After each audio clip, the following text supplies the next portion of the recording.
Hello, hello. I'm just gonna check the account to make sure this is streaming before I start.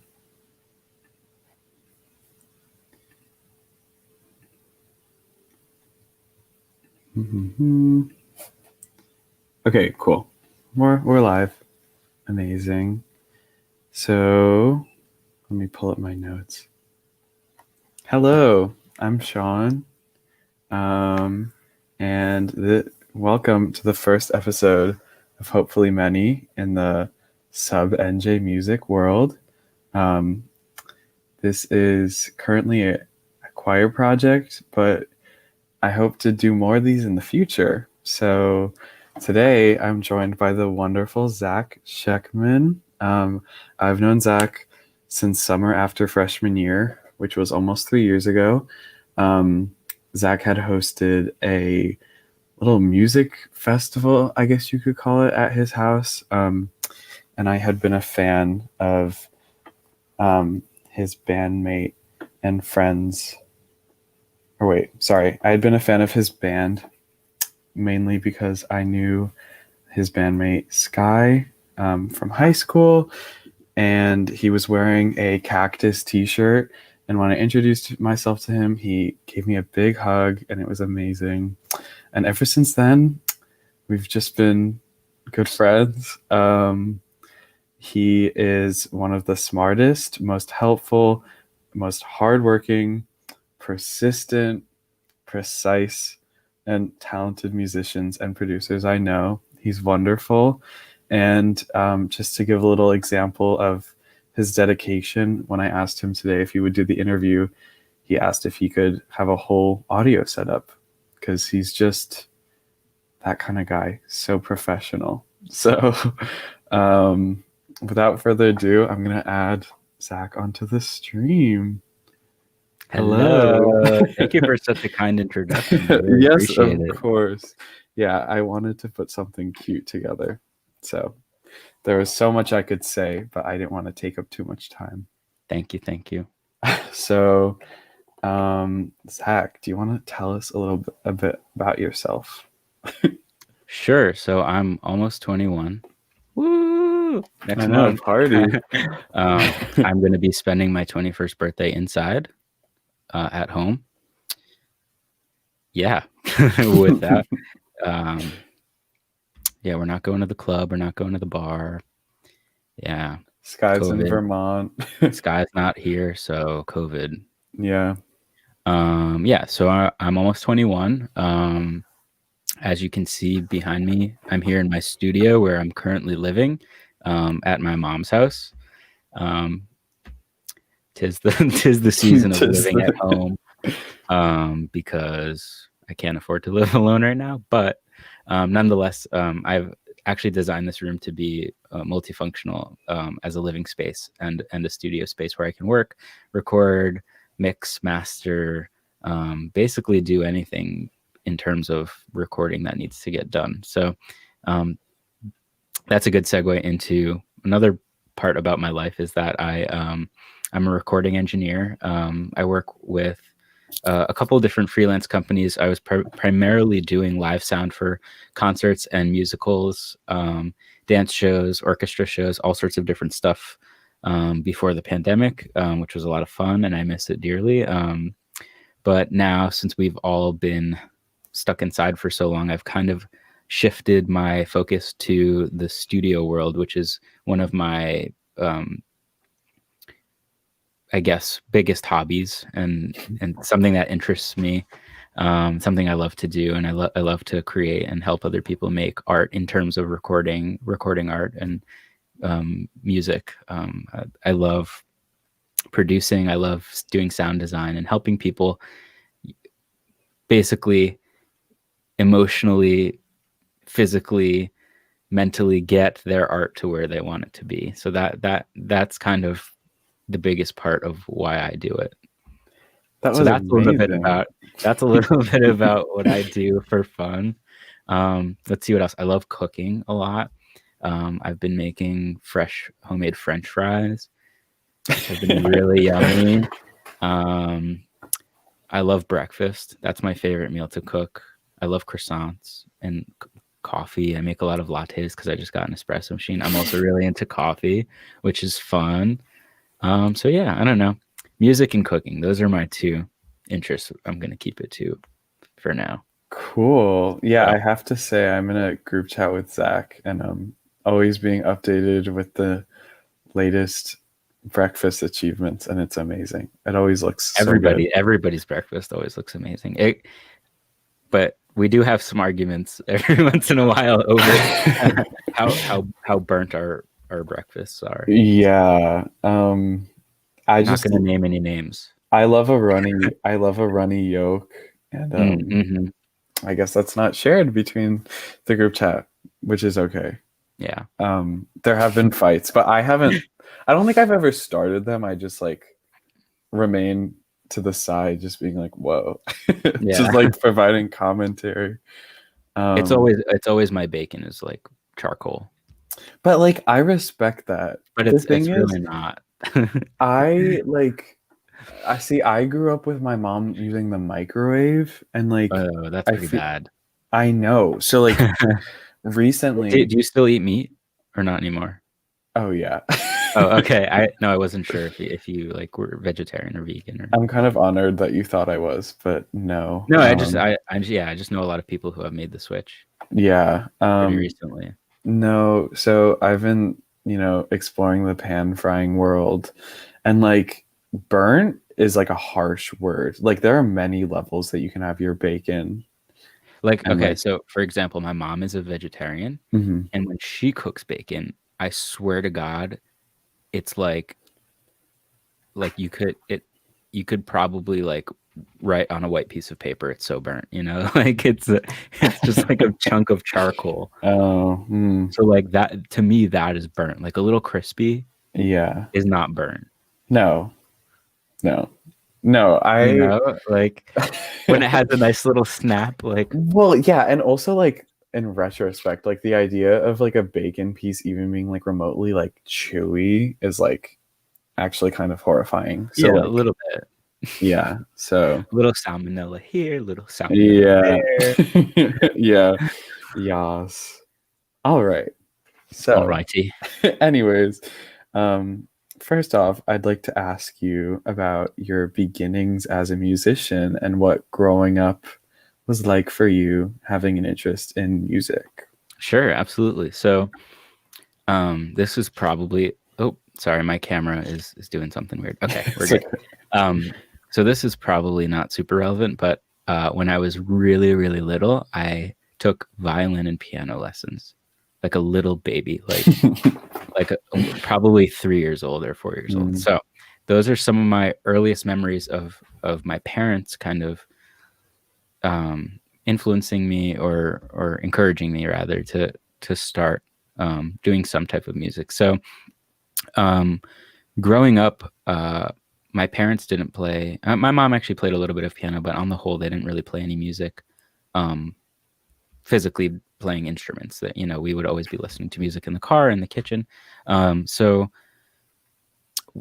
when I was in third grade, what, 9? Is that 8 years old or 9 years old? I think like that sounds right. 7 or 8. I Yeah. picked up violin because when you got to third grade in my school, that was the first time that they let you join some sort of ensemble. So I tried violin for probably about half a year, and it was really hard from what I remember. And I got really frustrated and I quit a couple months in. I gave up. So I knew growing up that my dad played trumpet for a long time. He played for all of middle school, high school, college. And he still actually took his trumpet out at home once in a while and would play. So I was like, when I when I reached the fourth grade, I was like, wow, the trumpet is so cool. So I took his trumpet, I signed up for the band, and I started taking trumpet lessons in fourth grade when I was about 9. So that kind of kickstarted it for me. I was in the band. I was really bad at trumpet. I still play today, actually, but I never practiced. I always got reprimanded for like showing up to band rehearsal, being unprepared, blah, blah, blah, this, that. So uh, when I got to about middle school, I don't particularly remember what the catalyst was, but I right before middle school, I had gone to see one of the school plays, and there was a kid there. I can't remember if it was a kid or adult. I think it was an adult, and he was working the soundboard, pushing all the buttons and the knobs, and I was like, "Whoa, that's so freaking cool!" I was like, "I want to do that." So, come sixth grade, I was still in band, um, and my stage crew director, who I'm actually still very friendly with today, and I'm actually helping her out right now, work on the show that they're doing. She was fresh out of college, and I give her all of the credit for where I am today, where I am now today, because she was like, she had to have been, I don't know, 23, 24, fresh out of college. And she was the stage crew director, and she had never, ever worked with a stage crew before. And little, I don't know, how old was I? 11, 12 in sixth Yeah. grade. And Mhm. having seen that show in elementary school, I came to middle school, I signed up for stage crew, and I was like, wow, like, this is so cool. And I came to her and I said, I know what I'm doing. Can I be the head of sound? I had no idea what I was doing, mind you. So she says, yeah, sure. Why not? Like, I don't know how to do sound. If you say you know how to do it, I'll give you a shot. If you know how to do it, you know how to do it. And I figured it out. I watched some YouTube videos, but like I probably read some stuff online. I don't know. I just plugged microphones in until they started working. And I was like, oh, great. Now the whole cast is mic'd up. Sounds good, doing sound effects and all of this stuff. So once I started getting into doing theatrical sound, around that same time, I don't know if you remember, but EDM was really big, like in its Yes. prime, Yeah. like all the big festivals and all the raves and all that culture, like the rave culture What in like year was this? Do you know? this is like 2012, 2013. Yeah. Yeah. Yeah. Like Yeah. rave culture was like the hot thing to do. And I Yeah. like obviously I was like 12, so like I couldn't go to any raves because most of them you had to be like at least 18 or 16. Yeah. So having some of this sound knowledge from the theater, I started watching all these videos on YouTube of like Dead Mouse and like Skrillex, right? And I'm like, damn, that's gonna be me, because like I had that mentality as a younger kid, and still do to this day, where I'm like, damn, that's really cool. I want to go do that, right? So I started, I had some knowledge about working with sound from theater. So I started getting into DJing, and I started like making beats and doing EDM and trap and all this stuff. And for a while, me and my brother Nate actually ran a little DJ business where we did like school dances and pool parties and little backyard parties and hangouts and this and that. And we were DJing like, I don't know, a couple times a month, making some extra cash just for fun. And come the end of middle school, the person who actually introduced me and Sky to each other, um, one of my closest friends still to this day, he told me about this band called the Red Hot Chili Peppers. And I had never heard them because I was on this big like EDM kick, and that's all I was listening to. So he says to me, "Oh man, like there's this band called Red Hot Chili Peppers. Like you got to check it out."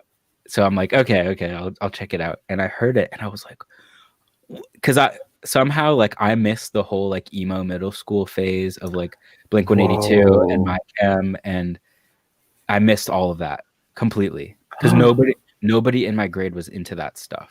In Mm. my school, at least, we only listened to pop music. That was it. Mm. Um, so yeah, so he's like, oh, Red Hot Chili Peppers, and it was unlike anything I'd ever heard before. Like I'd heard the Beatles and like some classic rock from my parents, whatever, but I never heard Red Hot Chili Peppers. So that was kind of a pivotal moment for me. And I remember in the middle school jazz band, there was a bass player. And after one of the concerts, I asked my band teacher, I said, can I play this instrument? Just try it. So he let me play for like, it was 5 minutes. He let me touch it, and then he kicked me out. So I came home and I was like, whoa, Red Hot Chili Peppers and a bass guitar. I'm like, well, this is revolutionary. Like, this is so cool. So I came home and I knew that my dad had some sort of guitar. I wasn't sure what it was. It sat in the basement for like 20 years. Do you want me to tell the story of how he got that bass guitar? Sure. It's actually it's the one that I've played. I'm not going to show it now, but it's covered Mhm. in rainbow duct tape. I don't know Yeah. if you. So that's the one. And in I don't think I have the CD. Wait, I might have the CD. Can I show this on camera? Yes, of course. I Okay. think so. So this is the actual CD from the story I'm about to tell. Mhm. So it's. Can you see? Green. Green Day. Green Day. Oh, okay. Yeah. Yeah. So this is the album Dookie by Green Day. Now, I think this album came out, don't quote me on this, maybe like 94 or 95. And my dad was living in Manhattan and he heard this album on the radio. He thought it was like the coolest thing ever. So he went down to his local CD shop. He bought the record, put it in his CD player in his apartment in Manhattan, and heard this one song called Longview that has this really iconic bass line that a lot of like kids who are into punk like immediately recognize. So he hears this bass line and he's like, damn, that's what I want to play. Like I want to be able to play that song. So he goes down to his local like Sam Ash music store or whatever, and he picks up a bass guitar really cheap. Like I think the bass and the amp was like $200 together. He brings it home, he plugs it in, he starts playing. He can't figure it out because the song is tuned down half a step, and he never figured it out. After that Oh. day, he put the bass back in the case, never touched it again. We moved to New Jersey. It sat in the basement for like 20 years, and I picked it up. I went into the basement and I said, "Hey, there's this cool bass guitar in the basement. Are you ever going to play it again?" And he's like, "No, you can have it if you want to play it." So I started playing it, and I heard that song Longview after he told me that story, and I learned it, and I showed him that I knew how to play it, and he was astonished. He was like, "Dude, it took me like a month to try to even like figure out, that it was tuned a half step down, and you learned it in one afternoon." And I was like, "Yeah, like I want to do this." Whoa. So from there, once I started getting into, I don't listen to the Red Hot Chili Peppers anymore, but that was kind of my catalyst to listening to all sorts of other rock and indie, and I even listen to a lot of jazz now, and a lot of folk. But that was kind of my start into shifting away from DJing and electronic music into acoustic music, and recorded music. So yeah, so this kid who told me about the Red Hot Chili Peppers. So when I got to high school, right, I was already playing bass for a couple months, and the kids so in our town, we have a north side and a south side, and there's two middle schools, and the middle schools merge once you get to high school. So the kids from the north side of town were like the punk kids. They were into All Time Low and My Chem and Green Day and Blink 182. And of course, I'm talking about Holden and Fletcher.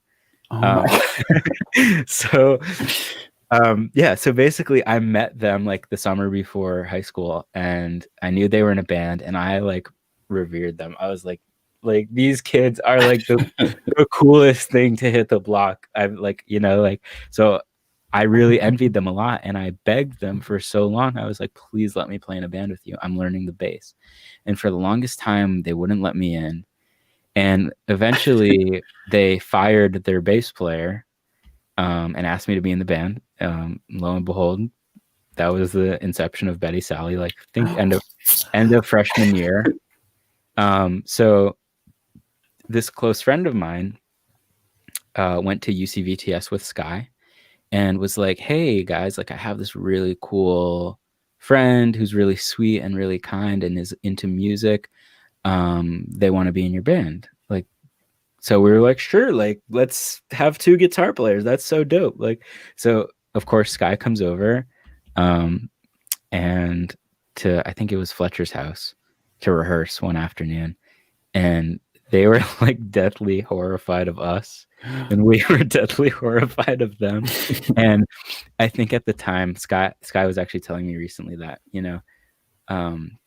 we had already been playing for a while once we asked Sky to join, so we were like starting to cook up some merch and stickers and this and that. And I was just talking about like the finances, and at the time, Sky was like really in the depth of their like anarchist like anti-cap phase. So they told me this. They actually told me this very recently, that they like came into our rehearsal, and I'm talking about like money and finances, and in their head they were like, oh my god, this guy is a freaking capitalist. I'm not going to be in this band anymore. And look where we are now. I know. So Sky played with us. We played together. I don't know, how long did we play? 2 years, 3 years together. And in that time, so this is kind of where I really started to blossom. In that time, you know, we had a record of like 7 or 8 songs, which is still on Bandcamp to this day. And we were like, well, there was some bro in town who was like offering to record us for like an obscene amount of money that like as 15-year-olds we would have never imagined having. I think he wanted like $150 a song or something like that. So this guy, he was kind of being, can I curse or say profanities? No. He was being a D-bag. Okay, cool. Let's just put it that way. And he was really trying to like exploit us because we didn't know any better. We were young and thought we were like little rock stars. And how old was he?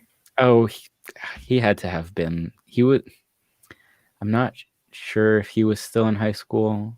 Oh. Nah, I think he had like just graduated. He had to have been 19 or 20. Oh, okay.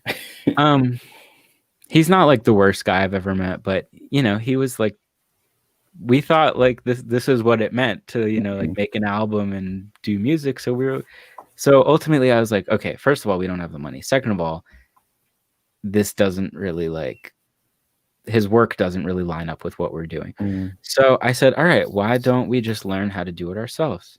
And that's where my whole like ethos of DIY would kind of blossom. And actually, I'll show you if you'll indulge me for 1 second. Like, yes, of course. Let's see if I can actually get this on camera. Wait, let me tilt my camera this way.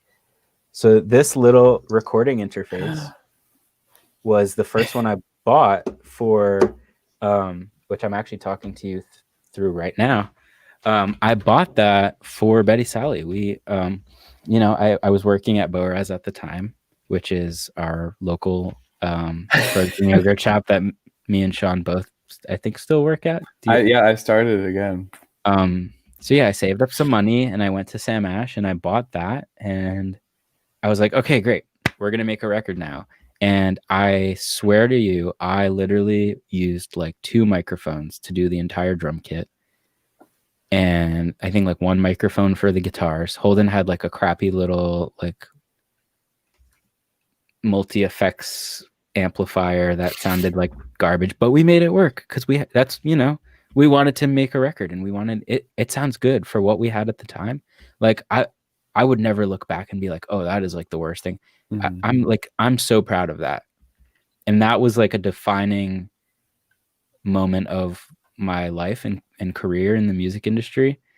Being able to basically make a full-length record with nothing.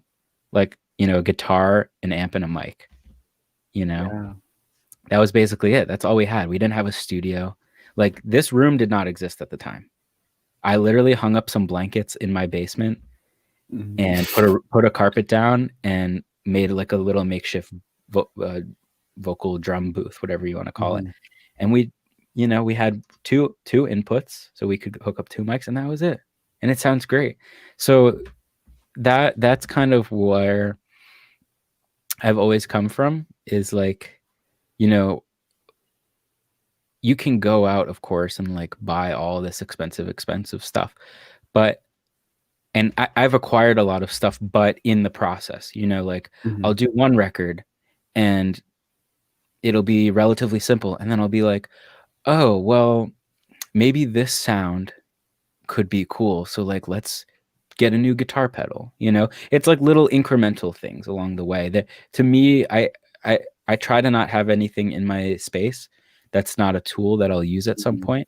Because I could buy all these guitars and basses and amps and all this stuff. And I have a lot of that stuff, but I frequently find myself using it as part of my palette and repertoire, you know? So yeah, every project is completely different. So I have a lot of guitar pedals and a couple guitars, which you can probably see behind me.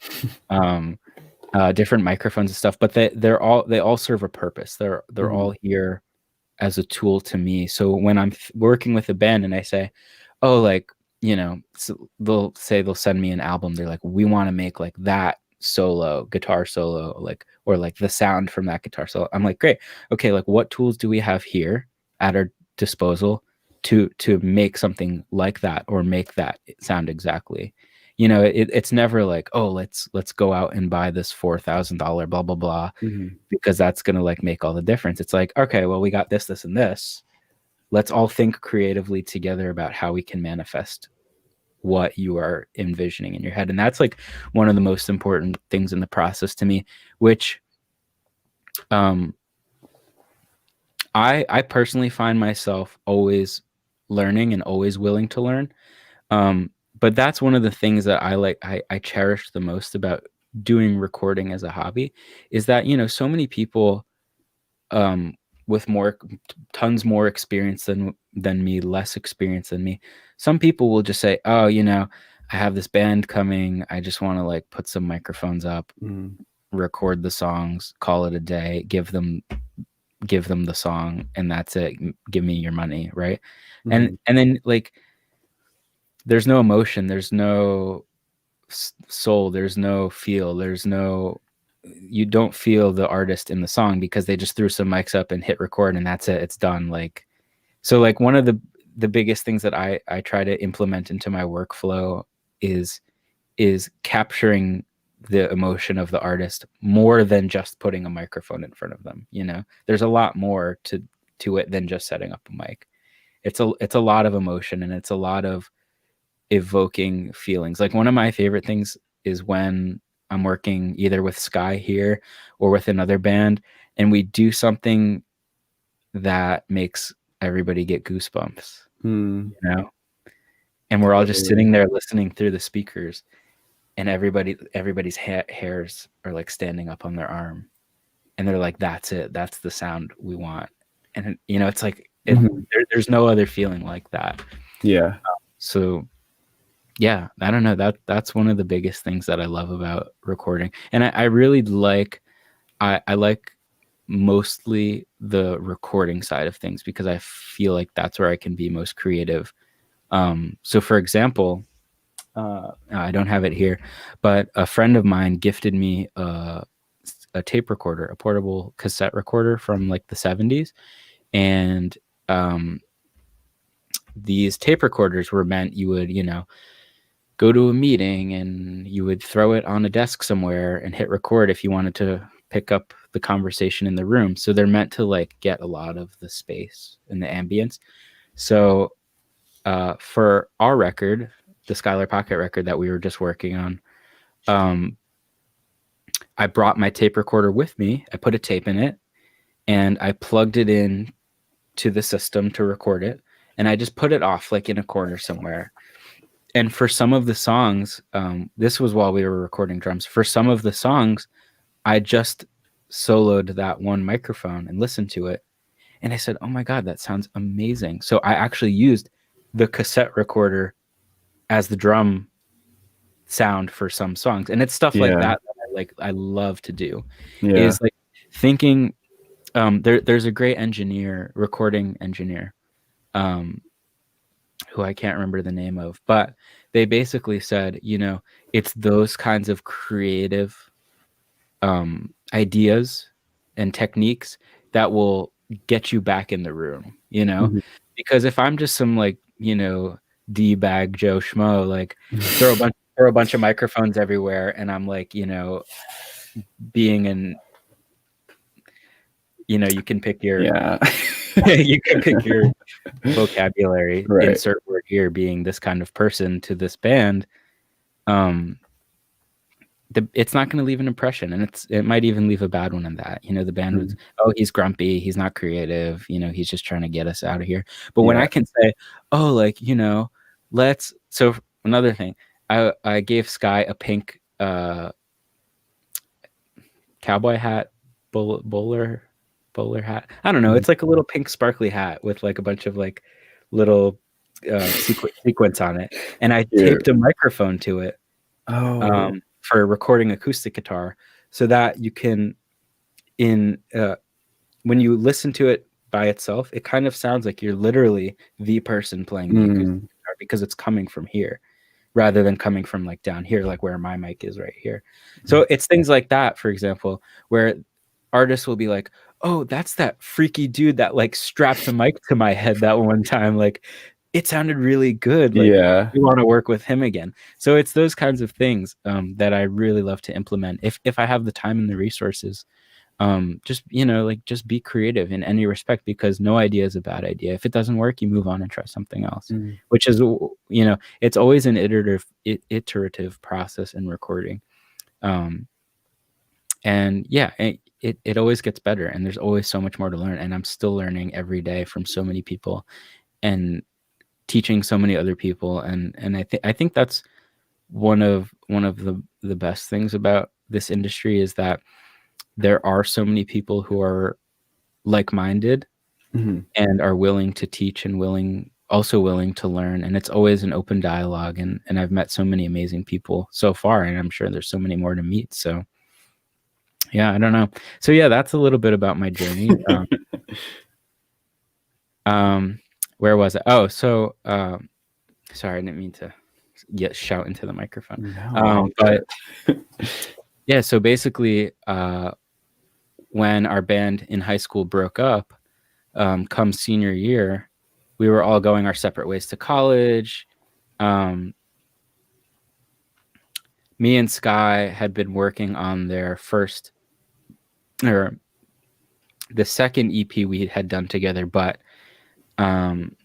it was still Sky's solo project.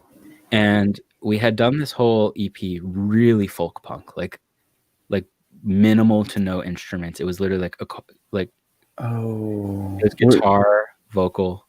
This is Crying Kind, the one that's on Spotify. Oh, okay. We had done it. We had recorded. Did you do How Deep is the Water, How Thick is the Mud? I did not do that. Oh, okay. I did Deep Mire. Oh, okay, yeah. Okay. But we had recorded Crying Kind, the Crying Kind EP, in this very like folk punk, like very like folk roots, like acoustic, like literally like acoustic guitar, vocal, and like a tambourine. That was it. Every song. And I got to the end, and like Betty Sally was starting to fall apart. And I was like, Sky, these songs are really good. Why don't we like bring a drummer in, throw some electric guitars on there? Because Sky was like super not into the whole like indie rock type of thing at that point. Whoa. Well, no, I think they were starting to warm up to it because of what we were playing in Betty Sally, but it was still kind of an uncomfortable realm for them. So I said, all right, just like the producer in me was like, let's get a drummer in here. We'll lay down some drum tracks. We'll do some bass. We'll do some guitar. We'll do some harmonies. We'll do some glockenspiel, some other fun little textures, voice memos here and there. And we ended up re-recording the whole EP from the ground up. And when we finished, I was like, oh my God, this is really good. Like we should do something with this. So I was like, Sky, maybe we should like get a band together. Now at this point, we were still in high school, and Betty Sally had like officially broken up. And I was like, out of respect for Holden, I don't know if he'll ever see this, but I was basically like, I don't want to start a band until we leave for college and like have some separation, and we can like officially go our own separate ways, and we can start fresh. Like I don't want to like walk all over Holden and be like, oh, we broke up, let's start a new band. And Sky had the complete opposite intention. And literally the next day after I had suggested we start a band, we got together and had a rehearsal at home, like way before we even left for college, or way before we even graduated. So yeah, so we started rehearsing, and it started going really well. And we started gigging and did a little tour. And here we are now, about to finish our first full length record. Yeah, So crazy. that's the whole spiel. Thank you. That's how it all happened. So You covered so many different bullet points that I was gonna. yeah. So that basically sums up my entire musical journey up until Yeah, literally right now. that's amazing. Yeah, so that was so good, Zach. I have to Thank say, you. yeah, so I don't know, I kind of back to what you were saying about like being intimidated or scared of Sky. I remember like because when I was a freshman in high school, they were a senior, and that was actually the year they transferred Yeah. from their magnet school to where I we remember are. 'cause I picked them up all the time from Westfield High in the Mercedes, Oh my like God, all the time. crazy. So we could record. Yeah, but when I heard that like they were making music, I was like, oh my God, crazy. And just like back to what you were saying, I remember listening to it and being like, I've never heard something that like has felt so personal and like beyond subject matter, because obviously that's has a lot to do with it. Um, the sound of it was just like nothing I'd ever heard before. And so like you could tell it came from such a place of just like joy and love. And I even remember like seeing Sky posting snippets on their story of like getting all of their friends to like yell for that one Mhm. part. Because Yeah, I I think we had 15 people in this room or maybe more. yeah, And because I I set up a couple microphones and everybody shouted at the microphone, yeah, because I which was will say to prepare for this interview, I re-listened and just kind of was able to like refresh my memory on that, which was so fun. And I'll link all that down below. But and I will say, as proud of that record as I am, it'll only get better. Just I wait till the next know. one. Well, yeah, and that's just one of the craziest things is like talking to you and Sky about it and being like, this new one is just like off the charts. We put a lot of work. We've been working on it. So we actually cut the first drum session. So I don't know if you remember, we have a song called Honey Water, which is from Mhm. Deep Mire. Mm. And we rewrote it and we actually cut the drums for it in April of 2019. So we were sitting on those for a while. And yeah, it's been we had the first couple ideas for some of the songs like my freshman year of college in my dorm. We Mhm. recorded some little demos and yeah, it's been a while. We've been Yeah. working on it for a long time. Well, So yeah, and that's I think you also did that in Crying Kind where what like I Don't Hate Her was like a previous also, song that you yeah, like also a reboot from um the album. yeah. But I will say Honey Water sounds nothing like it used to. it's so I because I've seen it a few times live. Um but I'm so excited. Sky showed me like such small snippets. Like I know nothing and it's Yeah. very exciting. We're trying to be pretty like I want to literally share it with everybody, but like we're trying to keep it on the DL more or less and Yeah. like be a little more secretive about it.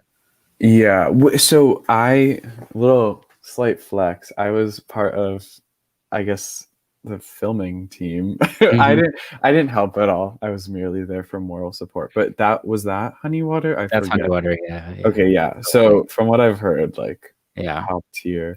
So Um. that's gonna be the first single. So we're Yeah. gonna try. We're hoping to get. We're gonna submit it. We're kind of a little all over the place with Mhm. timeline.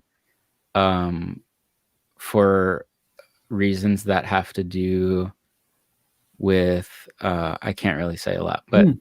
reasons that have to do with a record label.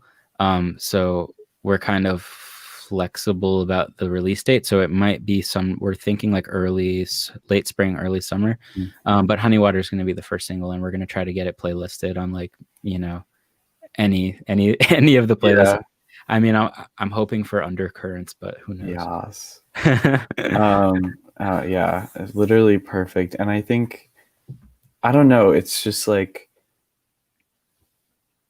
yeah, just like you can tell by listening to it that it's like there's really something special to like the fact that it is like you said, incredibly independent, incredibly DIY, not like indie, but then you have some like funds from a random place backing it up. Like, Yeah. No, um, so yeah, we literally so we did the entire record except for the drums in my bedroom. yeah. Literally everything. And the only reason we did the drums elsewhere is because I had free studio time at the studio that I work in. Um, Oh. and we have like a huge drum room. So and more microphones. I think we used 18 microphones for the drum kit, which is like a lot. Mhm. So yeah, I wanted to utilize that space and those tools to get a bigger, fuller drum sound because Mm. that's kind of the fundamental emotion from where all the songs kind of stem from. So like if the drum, not, I've done so many drum sessions in my room that sound great, but Mhm. I really wanted it to be a little bigger and a little more Mm. emotional. So that's kind of where everything started. And then, yeah, bass, guitar, vocals, horns, piano we even did at home because we have a upright piano in the living room, and we ran some microphones out the door, down the stairs, and my younger brother Yeah. Asher actually played the Steinway piano in the living room, and then me and Sky sat up here, which was kind of cool because we could like, usually when we're recording we have to like put our headphones on and be quiet Mm. because like like Fletcher's playing guitar over here, Mhm. but we could actually take our headphones off, have Asher downstairs in the living room with all the microphones, and then Mm. just be up here and talk and not have to Yeah. worry about get us talking getting into the microphone. So that was cool. But yeah, ultimately my point is we basically did the entire record here in my Mhm. bedroom. So yeah, no, I was just gonna say, like, I think a lot of the fact that we had to do the record here, because we wanted to, because we, this is what the resource we had available. I think doing it at home has a lot to do with the emotion and the sound of the record Mhm. because we spent a lot of time, cooking and making tea and coffee and hanging out with my mom and like all this stuff. So like a lot of that homely energy kind of feeds into where the Mm. album comes from also. It's not just, these are the songs, this is Mhm. the way they are, because like and sometimes like being in a big professional studio, that a lot of that emotion can kind of get lost Mm. because you're just like locked in this like dingy dark room, like grinding away at getting good takes, and you just kind of sometimes lose the emotion and the feeling of Mhm. the album. So I love working at home because a lot of that, and even like Luna comes in and gives us some cuddles. So like even just taking a break for 10 minutes and cuddling Luna, like it's like, Yeah. okay, we got this, like this take is gonna Yeah. be great. And then Luna will bark, and then we're like, oh, keep the bark in the song, so it's like a lot of those little nuances of the home life Yeah. that kind of seep their way into the record, which I love. Yeah. I mean, yeah, like also just seeing how there's been so much leading up to this record. I mean, even like the idea that you guys recorded the Tiny Desk submission like right before lockdown. Yeah, it was like, I think it was 2 or 3 days before like there was like the official Yeah. shelter in And place type of deal. which, like, by the way, side note, just like amazing, obviously. Yeah, I'll I'm link really it proud about below. that one. Doing this year's Tiny Desk submission is going to be a little tricky. I'm not really sure what I we're going to do yet, but we'll figure it out Oh geez. The fact that because it's coming up soon. that's bizarre. Oh my god. Yeah, Um, but yeah, like there's just like that feeling of like I don't know, just like comfort and like nostalgia and home is like so unmatched. Even though when I listened to it, I didn't even know you. I didn't really know Sky, but I think from a listener's point of view, it's just like very well executed. Um, and yeah, just super exciting to hear that new stuff is on the way because I know it's it's like done, by the way. It's completely done. The because whole I thing know is done. because I remember you guys were planning on getting it released by like last summer, right? Or that was like the original Yeah, plan. so our if you don't mind, I can tell you a little bit about what our pre-COVID timeline was looking Sure. like. Yeah, yeah, yeah. So pre-COVID we had I believe it was 11 shows booked, like solidly Oh my booked. God. And I then remember this. It was we had 15 shows not planned, but like tentatively organized. mm, So our plan was like, I want to say maybe last October, we not this past October, like mm, October, well, 2019, 2019. 2019, we basically had our whole, not, we had most of our record together, and we knew we wanted to write some more songs. And our plan was like from like October to like, I don't know, June, we were going to keep gigging and gigging and gigging and saving money. And we were going to do the whole record in the studio where we recorded drums, because we were anticipating being able to have more time. So yeah, we were going to do the whole record. We were going to finish writing it, recording it, and we were going to actually drop it like the initial plan was like August 1st of 2020. And then we had a 15-day tour planned after August 1st. Starting August 1st was going to be our release show in New Brunswick, and then 15 days after that on the road to tour the album. And then come March. Yeah. I Yeah. mean, like one of the most like devastating things was seeing like you had these like incredible The show poster. animated show Yeah. posters. We spent a good chunk of time and money getting those made, which Yeah. I'm so glad we did. But it was Yeah. like the worst feeling in the world to like, because at first we were like, okay, we're canceling one show, 2 weeks, right? 2 weeks will be good. COVID Oh, will the pass. 2 weeks. And then every week subsequently, we would just cross another show off the list, another show off the list, another show off the list. And by the time we got to the end, we're like, damn, we're like never going to play another show ever again. Yeah. So that was kind of a bummer. Yeah. Yeah, I don't know. And like again, not to rush to a happy ending or anything, but just like so much has gone into this.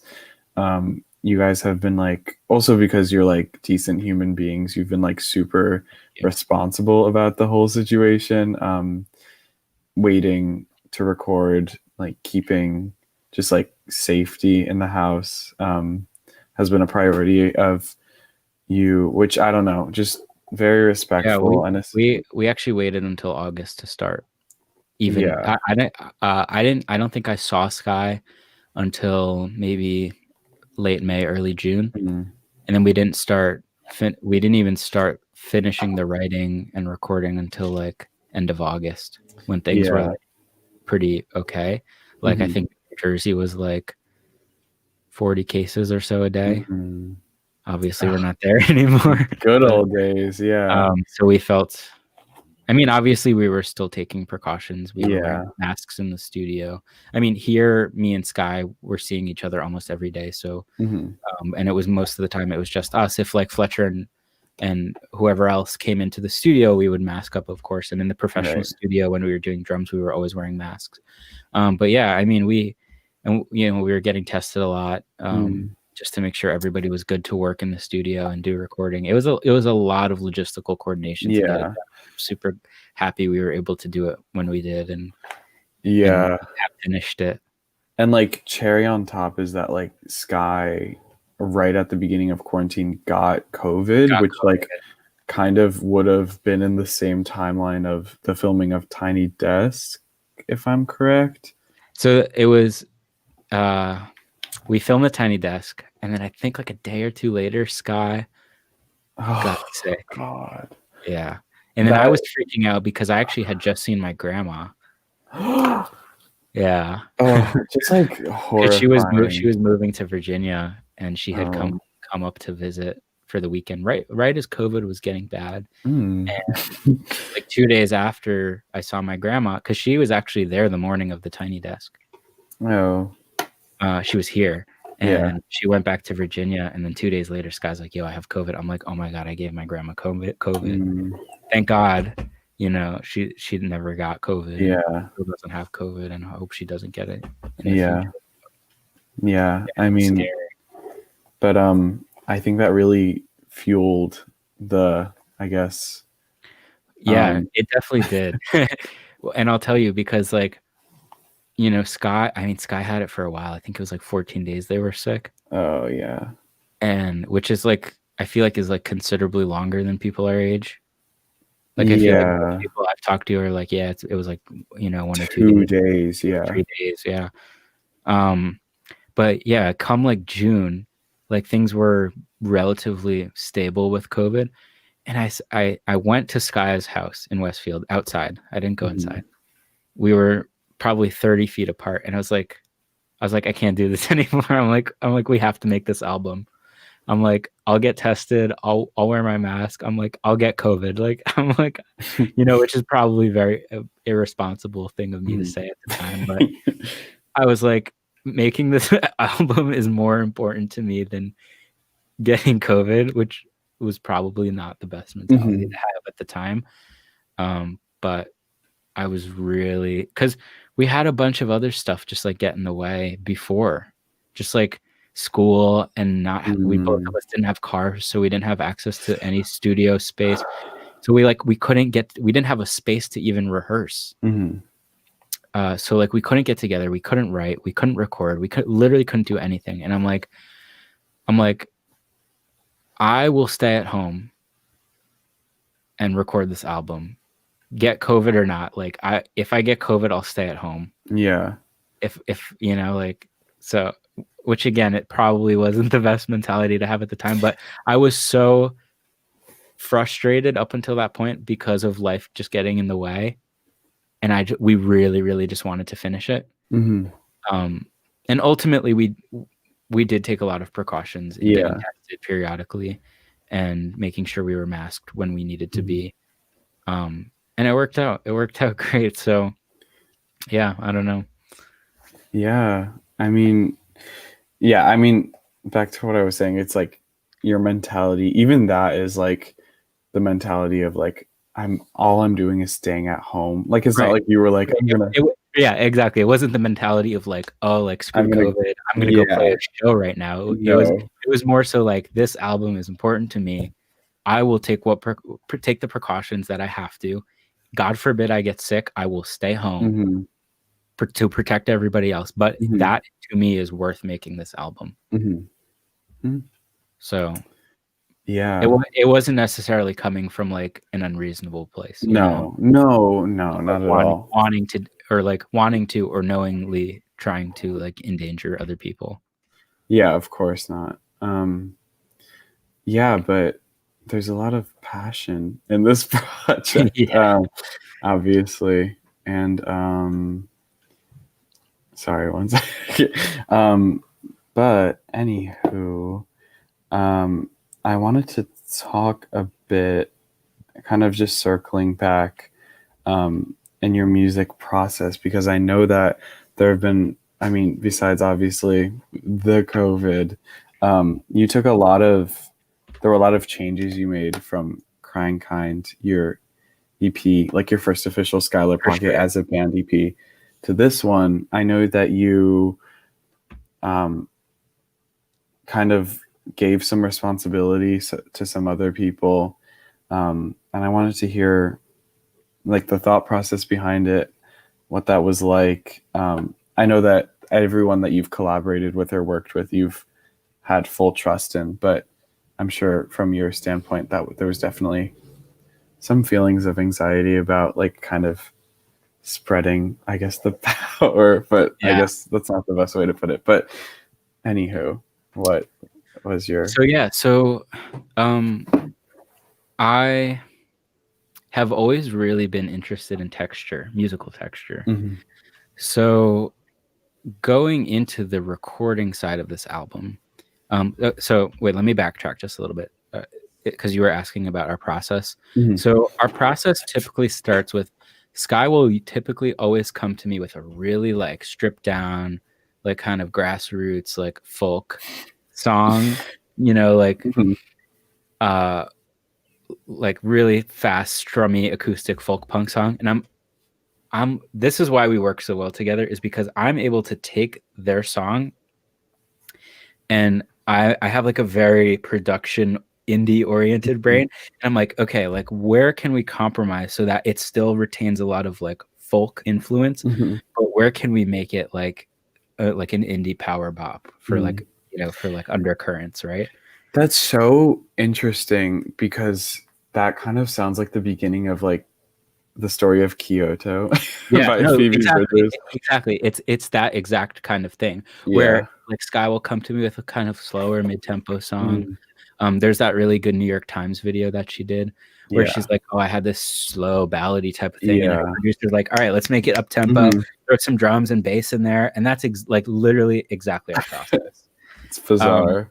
so we'll typically start with, so usually we don't have access to a drummer when we're Mhm. writing. So Sky will usually come to me and I'll say, okay, like I really love this song. Let's put a drum beat. And then Mhm. I'll just really quick, like I have here, I can show you real quick. I have this really cute little like pocket drum pad beat pad thingy. Gosh, is this So from is that from your EDM days or was this no, after? actually Asher got this as a present for Hanukkah one year, I think, and he didn't like it, but I was like, "Oh, sick!" Like, because I can put like 16 drum samples on there, Oh, and cool. just with my fingers, just like, you know, drum a little pattern while Sky's playing next to me, and we're like, "Okay, cool! Like that drum beat is great." So once we get the drum beat laid down, I'll come up with a little bass part, um, and then we'll record what's called a scratch track, which is basically it's a throwaway version of the song that's in time with a metronome. Oh, okay. So basically, typically it'll just we'll record drums, bass, guitar, vocals. That's it to start. That'll be like the really bare bones skeleton of the song, and then we'll go into either this my studio or the professional studio with a drummer and say, here we'll turn the fake drums off, Mhm. and we'll put a metronome on, and we'll say, okay, like this is like here's the drum beat that we started with. How can we like spice it up and put in little fills here and there and little other textures? So that's kind of how we start. Once the drums are done, then we typically come back to my room and we do bass, we do electric guitars, we do acoustic guitars, we do vocals. And then once we do that, I call it my aux day, because like all the aux stuff is like other Mhm. layers that we want to add, whether it's like Asher comes in and plays a synth part, or like Mhm. we put in like glockenspiel or glockenspiel through 13 guitar pedals, and then we're just like sitting there tweaking all these guitar pedals until we get this really cool like big open texture, and we're like, whoa, like that Mhm. adds a whole layer of depth to the song. So going back to what I was talking about before of like, you know, doing a project here, and then maybe, you know, like I have an idea for that project, so I'll buy a little piece of gear to accommodate or facilitate that creative process instead of buying a whole bunch of stuff all at once. Yeah. So for example, on this album, I bought a relatively inexpensive reverb pedal that just does all these crazy sounds like I that. remember when you pulled that out Yeah. on a group FaceTime and I like almost started crying. And so it's like little stuff like that. It's like little things here and there that just add a little bit of extra texture to the album. So like my goal going forward is not necessarily just on our projects, but on all of my projects, to pick up one little tool that can help me achieve an extra layer of creativity. Mhm. So this reverb pedal we actually ended up using on pretty much every song because we just love the texture and the emotion that it added to the guitar parts. Because a lot of the times you'll just, you know, you'll play a guitar part and you're like, okay, that like sounds good, but like it needs a little something more. Mhm. So yeah, we experimented with like, I mean, I'm sorry, what was your original question? Well, you're Am totally I, answering am it, I on but track? Okay, I don't yeah, want to like yeah, yeah. digress too much. No, no, it just like your process and then what was different about Crying Kind from Yeah, this. so exactly what I was saying a couple of seconds ago. Like a lot of Crying Kind was I would say I'm just trying to figure out the right way to phrase it. I would say Crying Kind is more in line with that more traditional, like kind of just like throw a mic up somewhere and that's, like just drums and guitar, and that's the song. And we've learned a lot since that album, and I've learned a lot, Sky's learned a lot, not just in terms of gear, but in terms of songwriting, in terms of maturity. So coming away from that album, going into the next one, we wanted to start with that fundamental idea of like, okay, this is the song, this is the way it's supposed to sound, but what more can we do to add, to make it memorable? Because, for example, on Discover Weekly, I hear so many songs that are good, like, objectively really good, well-written songs, well-recorded, but a lot of them don't typically have like a wow factor that's like, Yeah. like, whoa. At least for me, like with my producer type brain, I'm like, oh, what was that cool sound that they did on that song? Or like that little melody with that weird, like chimey, reverby bell thing. I'm like, oh my God, I have to go find that song. So Yeah. like that's kind of where our creative process for this album kind of stemmed, is we wanted to kind of impart an emotional sonic fingerprint on it, if that makes Oh my sense. God. Yeah. Yeah. So we wanted it to be that kind of project where you're not only listening to it for the songs, you're not only listening to it for the lyricism, you're not only listening, we wanted it to be a complex listening experience. So like you get the emotion from the instruments and the lyrics, you get the emotion from all of the different spatial textures and different sounds that we created. Because to me, like I said before, those are the things that like make the hair stand up on my arm. Those are the things that give me goosebumps, because when I hear something like that on Spotify, my first reaction is, oh my God, how did they make that? I need to go make that right now. Like, and then I'll come in my room and like mess around for an hour and like try to figure out how to do it. Most of the time I can't figure it out Yeah. because I'm still learning all the time, and there's a million and one different ways to do everything. But that's one of the things that drives me so much in this industry in particular, and in doing our art, is being able to have that creative liberty to just make noise, for lack of a better term. I love doing that kind of thing. So just real quick, another example is we a year or two ago, I went to Goodwill with Liv, and we bought this like really crappy $15 cassette recorder, but it's like also a karaoke machine.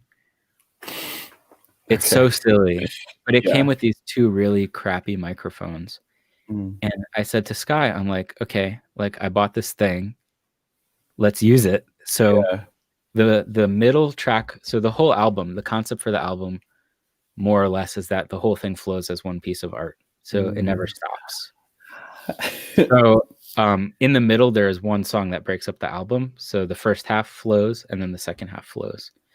And for that middle song, I said, you know what? I'm turning off my computer. We're not going to use my computer. I'm going to plug, I took the crappy karaoke microphones that came with it. I plugged them in to the tape deck, and I literally just put them in front of Sky. And I said, okay, we're going to record this song on a cassette. We can't make any changes. It is what it is. If we have to like get the balance right, we can do another take, but we're not editing anything on the computer. We're not using effects on the computer. It's literally just going to be like completely raw acoustic guitar, you onto the cassette. And that was it. And it sounds amazing. It's so intimate and so homey, and like there's a lot of noise, because like on all the other songs we were striving so hard to like make sure everything was not hissy and like the guitars were buzzing and like whatever. So to have that like really intimate raw performance is something that I really love a lot. So again, another example of like different ways we can implement different tools to evoke different textures and different characters out of certain songs. That is so exciting. I mean, like, even just hearing that is like, oh my god, because I I'm a sucker for a flowing album. I know even Crying Kind technically is a We did it a couple for a couple of tunes, I think. mhm. I think the last two flow into each other. Yeah. Oh yeah. Oh yeah. Or I don't remember it. There's a couple where we did that, but I really like doing that where like if you're listening, I love albums on Spotify where I can just hit play and the whole thing just goes and I can never tell where it starts and where it ends. Yeah. Well, yeah, I mean even thinking about um Solange's last album, I don't know if you Yeah. listened to it, but so good. And again, making me think Is like that When I Get Home? when I get home, Yeah. yeah. And Yeah, she yeah. had the whole virtual album to connect to it. Yeah. Just like incredible. Exactly like that. Yeah. Yeah. And that is just so exciting to hear from like an indie standpoint and that like I don't know, just like I love Solange obviously, but she can work with whoever she wants to.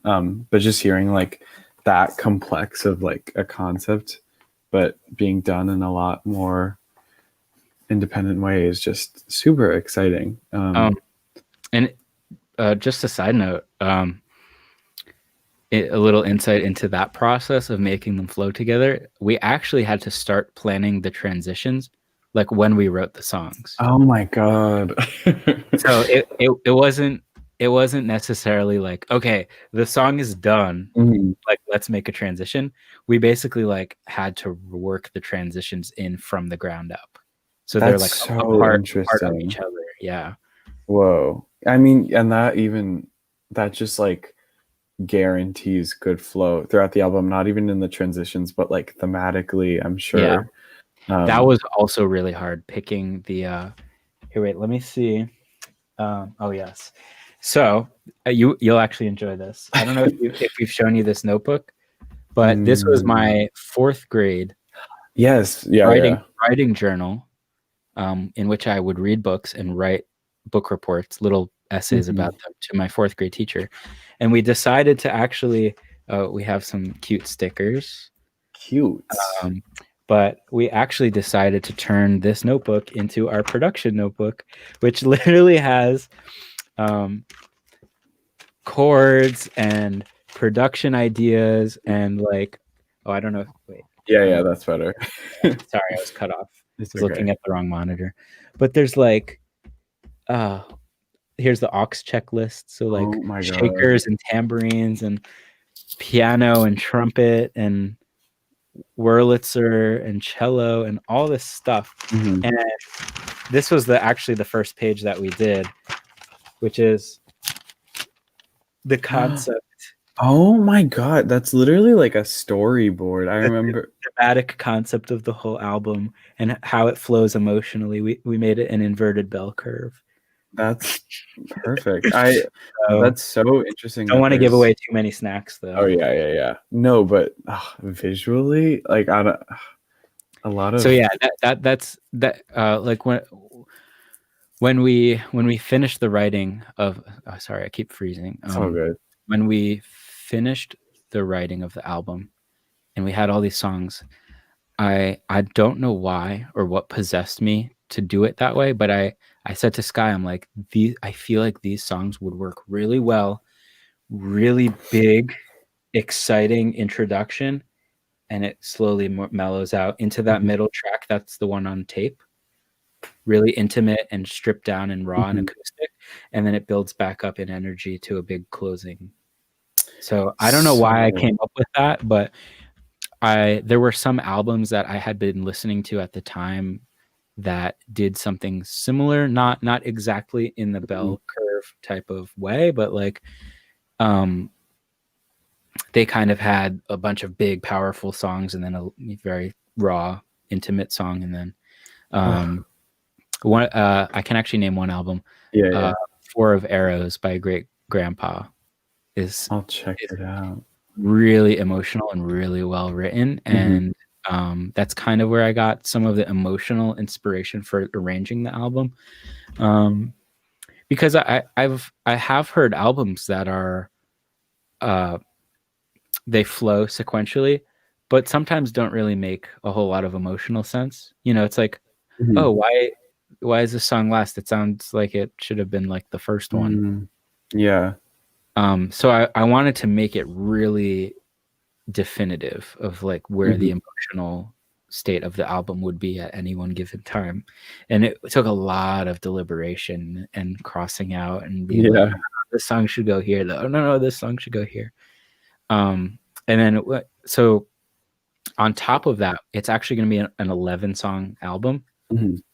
So I'm probably spilling too many Scooby snacks right now. I know this is like a Um, lot.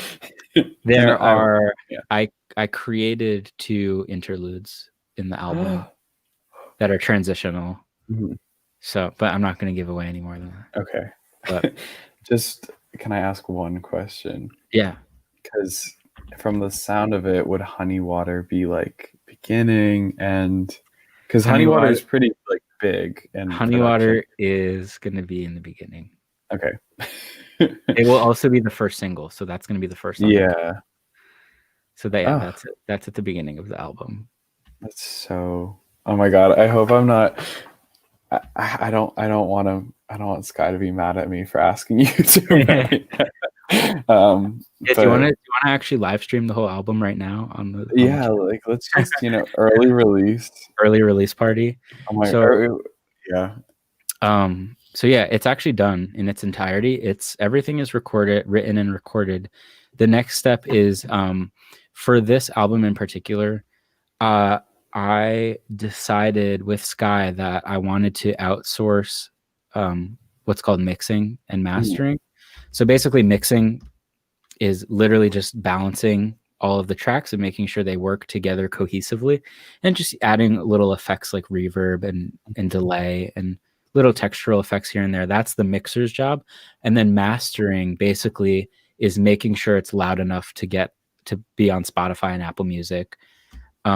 So I decided to outsource those tasks to other artists because I often find, like, especially because I've been listening to these songs for the past 2 years, that I can kind of get in. Like the last album I mixed and mastered myself. When Yeah. I find when I do it all myself, it doesn't really sound very different from beginning to end, if that makes sense. Like I kind of just get stuck in my own habits and it doesn't Mhm. really change artistically very much. So I did all of the recording myself. Mhm. I'm sending out those tracks to another artist who's going to mix everything, who has a completely fresh palette and has never heard these songs. Mhm. So we'll impart a completely different artistic and sonic fingerprint on the tracks, which is kind of refreshing to us and helps us kind of get a different angle on where the songs are and where they're supposed to be. Mhm. And then from there, he is going to send it to another artist who's going to master it. And it's the same kind of thing. He decides what sounds best for Spotify and Apple Music and Mhm. YouTube and whatever. So I like having this iterative process of the final stages of the album where we can have 3 different sets of ears working on it. Yeah. So ultimately, everybody will be imparting a little bit of their own sonic fingerprint on it. And that gives me a little more freedom to be like, because I might hear something and Sky might not like it. And Mhm. having that degree of separation, me and Sky can like sit down together, Yeah. vir- obviously virtually now, Yeah. but we can sit down together and listen to the songs. We have a way where we can actually listen in real time with each other. So Mhm. we'll listen and be like, oh, that doesn't really sound that good. But now I don't have to worry about it because we outsourced it to someone else. Mhm. And he might not hear those things that we're hearing, but he can make the changes. Yeah. Whereas for me, it's a little bit harder to realize what needs to be changed and change it accurately, Mhm. if that makes sense. Yeah, no, totally. And something that's just like so interesting from everything you've said today is kind of along with that idea of like the sonic fingerprint on it. Just seeing how like you as an artist have like developed so much from, or at least from what I've heard, from the past EP to this, it's just like um, you're creating such a unique sound. And yeah, like I'm sure for you that was like totally scary at times to Oh, for make sure. that decision. Yeah. Yeah, But one of the hardest things about working this way is that you, and a lot of times you have to commit, yeah. where it's like, you know, I could like record all of my guitars without any effects and then go back Mhm. later and be like, oh, well, like, let's put a little reverb on it. Or like, Yeah. oh, let's like, I don't know, like do this thing, do this thing. And a lot of what I tried to, and that's a problem that I have as a producer and as an engineer, is that I'm bad at committing. And something I really wanted to do with this album is be like, okay, like here's a guitar part. We're going to use this distortion and we're going to use this reverb, and that's going to be it. And we're not going to change it. Mm. And it was a lot of those decisions of like, let's commit, Yeah. let's make fast decisions, let's make informed decisions and artistic decisions that ultimately ended up resulting in something really intense and really beautiful Yeah. that I probably wouldn't have been able to achieve otherwise had I not had those place those Mhm. personal restrictions on myself to commit to a lot of things. And that's so interesting because even you talking about your beginnings in music, or how you'd always be like, I'm going to try this, I'm going to try that, and how like that's obviously been really beneficial, but like finding a place where you can like actually tell yourself like it's okay to stop and trust this Yeah. is just like, Yeah. Just trust the process, yeah. you there again, like in recording, there's a million and one different ways to do everything, and everybody's going to have a different opinion. But at the end of the day, you have to trust your skill set and your artistic vision and your insight and your own knowledge, and ultimately you'll always get there. Mhm. Dang. So, and that's also the best part about being able to work out of my own space, is that like when you're in a professional studio, you're paying for time, and you, again, going back to that idea where you don't necessarily have, unless like you have, like you said before, like you have a big like record label like Atlantic Mhm. Records like throwing $500,000 at your, they give you $500,000 recording deal, and you can Mhm. spend all the time in the world in the studio. um a lot of us in like the DIY world and the indie world just like don't really have that luxury, unfortunately, most Mhm. of the time. So being able to record at home in my own space, I can take all the time that I want and try things. Mhm. And I don't know, like I would say probably like 75% of the time, things definitely don't work. And I'm like, that sounds like garbage.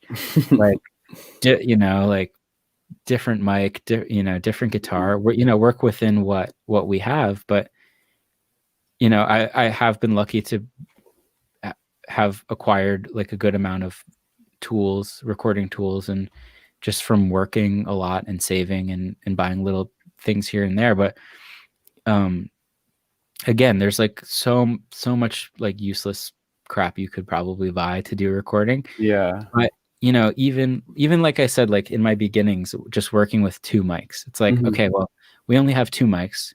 Let's commit. Let's Mhm. find the sound that works. Yeah. We probably spent hours trying to get a good sound and couldn't do it. And then Mhm. eventually, working with what we had and the resources we had available, doing it DIY, we came to a good place, and we're like, that's the sound. Let's commit. So that's Yeah. something that I'm always trying to work on. And like as I am able to do more projects and acquire more little pieces of gear that are tools to me, I still have to remember, like, yes, I have all of these options, but we need to commit, and we Yeah. need to make it an informed artistic decision. And ultimately, that always gets us to a good place that we like and are Mhm. proud of and happy with, and makes our hairs stand up on our arm. Yeah. Yeah. Well, I mean, and something really interesting that I'm kind of figuring out as we go along is like you practiced a you practice a lot of like sustainability in what you do, like especially when you were talking about how like every piece of equipment you use has some sort of like story to it. Even when you like showed your interface, and just overall, you're like, I don't know, it's just very inspiring to see how, I don't know, you just seem to have like a really good understanding of Well, yeah, what I you and mean, your band need and stuff. and I think going along with that, like again, when you have like all this gear and microphones and this and guitars and all this stuff, as helpful as that can all be, I think it's more helpful to find a balance between having the tools that you need and use regularly and having them accessible. And Mhm. like that's kind of what I like to keep my space. The idea I like to keep my space in is like there's definitely a lot of stuff I could probably get rid of that I need Mhm. to probably think about soon. But I like to just be able to like have the tools that I need and that I use, so I can be like, oh, like I have this like bass idea. Let me just go grab my bass and plug it in real quick. Like I don't want, because the more gear and toys and all this stuff that you get, you start to get have too many options, and having too much stuff in terms of recording, while it is nice, Mhm. often impedes the creative process more because you're spending more time plugging things in, plugging microphones in, and Yeah. experimenting, where it's like, oh, like let's just have like, you can't see in the frame, but I have a vocal mic that's just like Mhm. set up, like ready to go for whatever. So it's stuff like that, just like figuring out what works for you and prioritizing those things so that your creative process can occur quickly, efficiently. um yeah, I don't know, that's about all I have to say on that. Yeah. Um, so I think we've come to our final question. Okay. You're doing amazing. Thank you. You kind of covered this, but what can we expect from you in this new year of Oh 2021? man. Okay. So I actually just finished uh, a course at Berklee College of Music, which I'm really excited about. I learned a ton of stuff, which was fun. I'm going back to college officially in like a Mhm. week, which is going to be fun. Mhm. But okay, enough of that personal stuff. No, Um, that's in like, terms of art and work and stuff, I have built my own website. It's not out yet.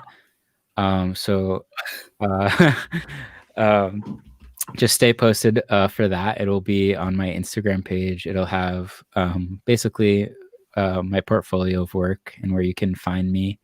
If anybody wants to have a chat, I'd love to Zoom and talk about your process or your art or whatever you need help with. So that's going to be available coming pretty soon.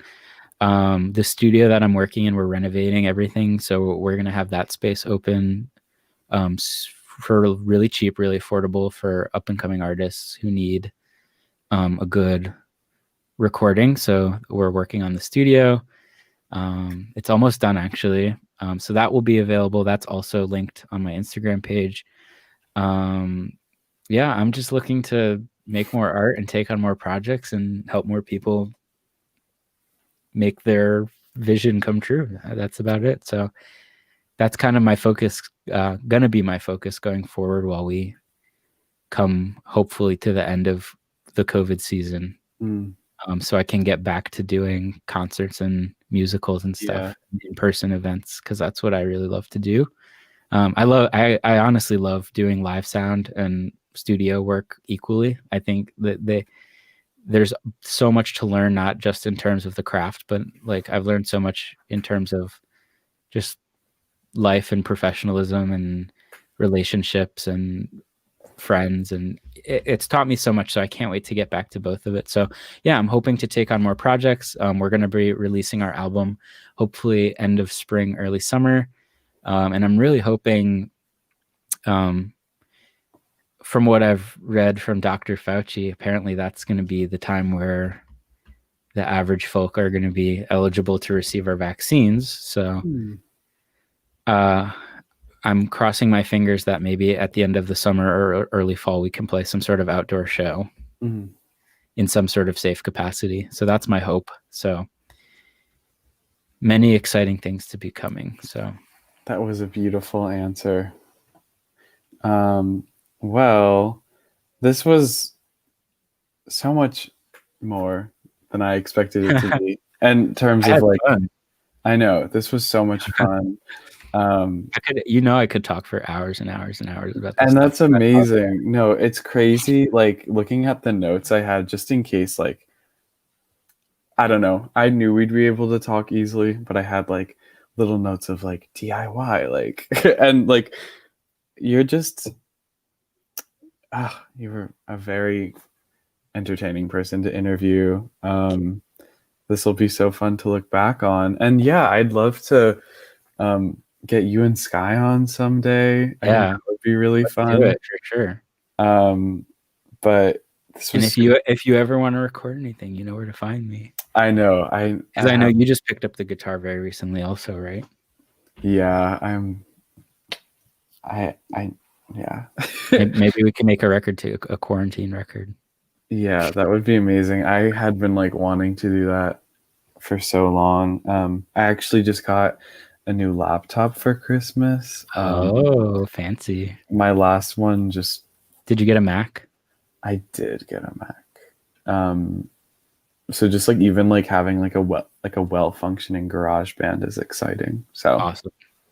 I'll get back to you on that because yeah, I think that would be super Hey, fun. GarageBand rules. GarageBand does rule.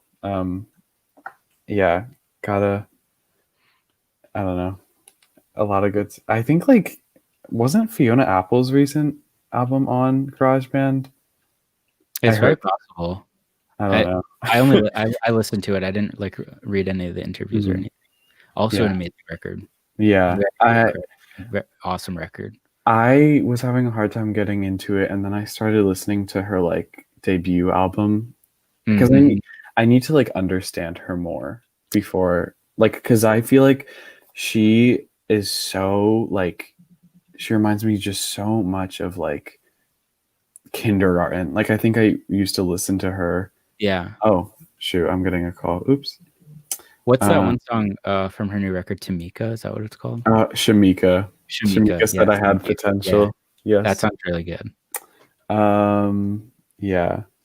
Anywho, um, finally, I would just like to ask you, throw out all of the ways that people can find you so that. Oh, sure. So you can find me on Facebook. Just my name, Zachary Shectman. Shectman. You can also reach out to me on Instagram. My Instagram username is kind of ridiculous. It's literally, how would you pronounce it? Zach. Ah. It's been that way since like middle school, and I don't ever It's plan on cute. changing it. I love it. It's just a bunch of A's and C's and H's. You'll find it. You'll find it. You can go I'll, to I'll link it. I'll link it. literally Skylar Pocket is our band, and Mhm. you can find me in the followers, or I might even be linked there. Mhm. Also, you can find me at or you can message at the Diner Studios on Instagram, or at Bushwick Sounds, which is the company that I work for, that also runs the studio. And if you want to work out of that studio, you can either DM me personally through my personal account, or DM Bushwick Sounds or the Diner Studios.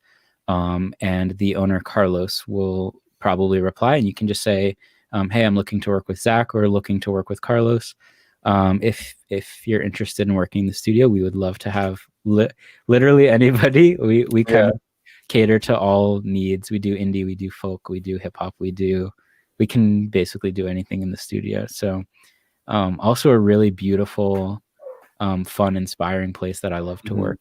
So yeah, I think that's about it in terms of where you can find me. Yeah, that's it. Cool. Zach, thank you so much for being my first guest ever. I had so much fun. Um, This is awesome. yeah, this was super fun. Yeah, so new album.